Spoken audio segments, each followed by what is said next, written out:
بسم الله الرحمن الرحيم. الحمد لله رب العالمين، وأصلي وأسلم على المبعوث بالحق رحمة للعالمين محمد صلى الله عليه وعلى آله وأصحابه والتابعين.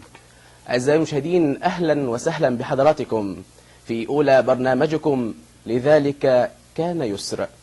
لذلك كان يسر هو برنامج نشرح فيه معنى اليسر في الإسلام، وإلى أي مدى كان اليسر مرتبط بالحلال وبالحرام. إذا قابل منا أحدا آخر ورآه يفعل شيئا ما غير مشروع في الشريعة الإسلامية أو محرما، فإذا نصحه فيرد الآخر ويقول: يا عم الدين يسر، أو ساعة لقلبك وساعة لربك.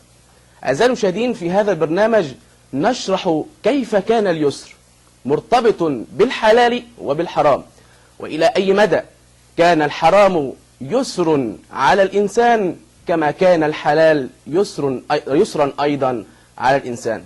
أعزائي المشاهدين، في هذه الحلقة نستضيف ضيفا عزيزا، فضيلة الأستاذ الشيخ مصطفى علي خميس، عضو هيئة كبار العلماء بجامعة الأزهر، وهيكون معنا بإذن الله تبارك وتعالى أستاذ في المجال الطبي يشرح لنا الآثار المنعكسة على الشخص، على البدن، على الإنسان من خلال ما يفعله من معاصي، لأن الله تبارك وتعالى خلق الإنسان ويعلم ما يشرع له وما ينفع له، ويعلم أيضا ما يضره، لذلك جعل الحلال والحرام.